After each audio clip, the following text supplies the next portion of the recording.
Good evening, barflies and lounge lizards, and welcome to Glow in the Dark Cinema. And tonight we'll be discussing I Was a Zombie for the F.B.I. from 1982. Written and directed by Marius Penzner, who mostly did music videos, including videos by the Everly Brothers and ZZ Top, I Was a Zombie for the F.B.I. is a 1950s-style sci-fi film with elements of humor and film noir. And it tells the story of friendly aliens who come to the small town of Pleasantville in order to secretly share their zombifying mind control serum that they have conveniently slipped into the world's most popular soda, Unicola. The aliens team up with two escaped criminals who just happen to have two intrepid FBI agents on their trail, and the FBI agents soon find themselves knee-deep in the cola-centric alien invasion fun. Now, this will be a retrospective on the director's cut of the film that was released on DVD in 2005. I'll touch on some of the differences throughout the video. I haven't actually seen the original release since the 80s, but hey, if you wanted a thorough retrospective, you'd probably be on a better channel. So it's really on you if you think about it. The film stars real-life cousins Larry and James Raspberry as our FBI agents Ace and Rex. This would be James's only film credit that I could find, but cousin Larry... I'm Larry, this is my brother Daryl, that's my other brother Daryl. Ooh, not even close. Try again. Okay, I'll give you that one. It wasn't very funny, but I'll give it to you.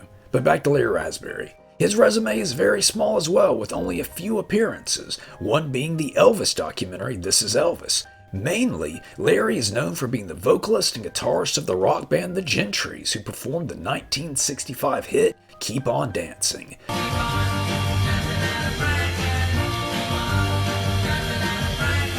But even more interesting, one of the other vocalists in the group was famed wrestling manager, the Mouth of the South, Jimmy Hart.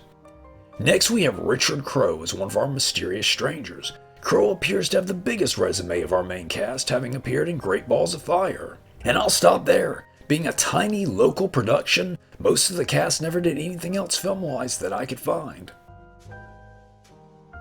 It's not a super effects heavy film, but the ones that are there are great, especially for such an indie picture, and even features a stop-motion creature. And said creature was done by Bob Friedston, who also worked on Star Trek The Motion Picture, and, well, Star Trek The Motion Picture is about it other than some shorts. But as patrons of the snack bar know, I love me some stop-motion, especially 80s stop-motion.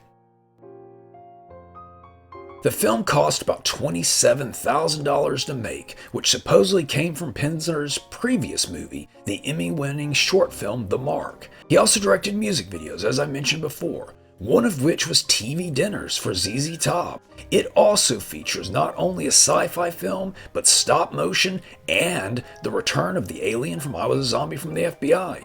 Really a unique and cool music video. Only in this one, the alien comes from within a TV dinner, rather than space. If I had a nickel, well, I'd probably be able to afford a new shirt. And while we're on the subject of music, Penzner was also the keyboard player for Black Oak, Arkansas for several years in the 1970s. This one has quite a unique fan base, including Billy Gibbons. Bob Dylan, of all people, was quoted as saying that he wished he had been in this film. To which star Anthony Isbell replied, Bob Dylan wanted to be in this movie. He must have been high or something when he said that. Speaking of said fan base, this is a film that easily could have fallen into obscurity, but it was shown on USA's Night Flight back in the 80s and developed quite the cult following. This is where I first saw it and even taped it that night. I had that VHS tape for many years. Now, for the stop motion elephant in the room, there are two different cuts of the film. The original was actually 33 minutes longer and featured different music. When the film was released on DVD, new footage and effects were added, the aforementioned 33 minutes were trimmed, and it was given a new soundtrack. Really unique that a director's cut would be shorter, but the film's pace was tightened up, and I felt this was the perfect length. Though I will say, this one could use a Blu-ray release with both cuts of the film. The music for the DVD release was simply credited to Extreme Music, and this is an area where I understand fan complaint. Don't get me wrong, it's not a bad soundtrack at all, but it's very modern sounding, whereas I feel a more period-appropriate score, or even something more noir-esque, would have been much more fitting. I Was a Zombie for the F.B.I. has been released on VHS and DVD.